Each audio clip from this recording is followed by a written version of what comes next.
Amb el servei de RSS de Tinet sabràs en tot moment quins són els propers actes programats en els municipis de la demarcació de Tarragona, les últimes notícies tecnològiques i moltes altres informacions sense necessitat d'entrar al web. Únicament necessites un lector de RSS instal·lat o accessible des del teu ordinador o el teu dispositiu mòbil i subscriure't al canal que més t'interessi. Els RSS, com els Atom, són un format de canals web de llenguatge XML utilitzat per a publicar continguts actualitzats freqüentment en portals d'actualitat o blogs i per mitjà del qual es pot convertir la informació i utilitzar-la en altres llocs webs o programes, permetent a l'usuari estalviar-se temps a l'hora de veure si hi ha novetats als seus webs preferits. Existeixen diversos tipus d'aplicacions per a llegir els RSS, navegadors d'internet, gestors de correu, pàgines web amb portada personalitzable.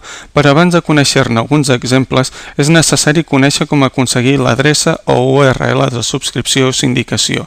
És a través d'aquesta adreça que l'aplicació que utilitzarem importarà els continguts del web que ens interessi.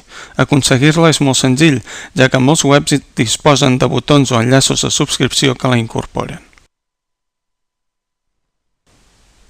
Les adreces de subscripció de Tinet mitjançant RSS o Atom les trobem a la secció rss-de-tinet.cat. En un primer apartat hi consten els RSS generals de Tinet i els dels diversos canals de web, agenda, fòrums, noves tecnologies. En un segon apartat hi consten els canals d'agenda per territori, bé sigui per comarques, àrees territorials o municipis.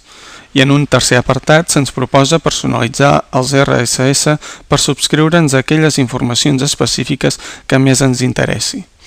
Per copiar l'adreça de sindicació només cal posar-se sobre de l'enllaç en qüestió i copiar-lo a través de l'opció Copiar l'enllaç, que trobarem prement el botó dret del ratolí.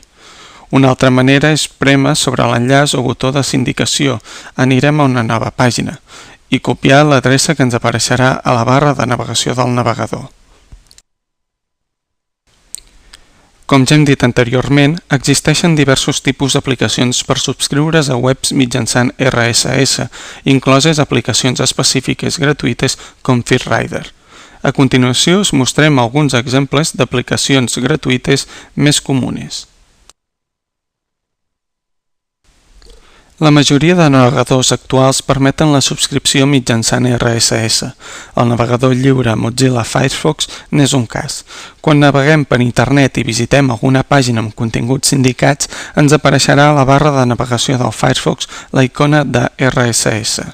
Tant si pitgem aquí o a la icona o enllaç que ens trobarem en el cos del web, normalment a la part inferior, anirem a parar a una nova pàgina on veurem els continguts sindicats. En aquesta pàgina se'ns demana on volem afegir la subscripció, a les adreces d'interès del Firefox, a un altre programa que podem especificar o a un web amb agregador de RSS.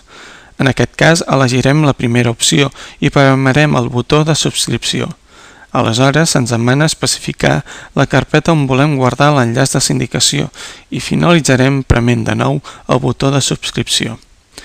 Per veure els continguts sindicats, podem utilitzar el menú Adreces d'interès o baixar-nos algun dels molts complements o afegitons de Firefox que podem trobar gratuïtament a l'apartat Eines, complements o directament a la pàgina adduns.mozilla.org/ca. Alguns gestors de correu també inclouen agregadors de RSS. El gestor gratuït Mozilla Thunderbird permet sindicar-nos els continguts de qualsevol web. Per això, només cal fer-se amb l'adreça o URL de sindicació del web en qüestió, per exemple, amb una de Tinet. Seguidament, obrim el Thunderbird i seleccionem la carpeta Blogs i canals RSS. Elegim l'opció Gestiona les subscripcions i ens apareixerà una nova finestra. Haurem de clicar sobre el botó Afegeix, enganxar l'adreça de sindicació al camp URL del canal i prémer el botó D'acord. Com veureu, els continguts indicats ja ens apareixeran com a nous missatges a la carpeta Blogs i canals RSS. A internet existeixen diversos portals que permeten afegir entre el seu contingut d'altres pàgines web mitjançant la sindicació. Un bon exemple és Google Reader. Per sindicar contingut de Tinet a Google Reader ho podem fer directament a través de Firefox o clicant sobre l'enllaç corresponent que trobarem a l'apartat Afegeix la sindicació als teus lectors preferits de la secció RSS de Tinet, o manualment copiant la URL de sindicació i enganxar-la a l'opció Afegir una nova subscripció que trobareu accedint al vostre compte de Google Reader.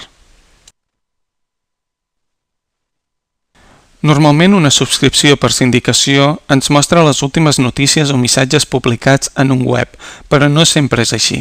Com podreu comprovar, a diferència dels altres canals, el canal de RSS de l'agenda de Tinet no mostra els últims actes publicats, sinó els propers actes programats a la demarcació. Trobareu més informació sobre la sindicació de continguts de Tinet a l'apartat RSS del portal tinet.cat a www.tinet.cat/portal/rss.do.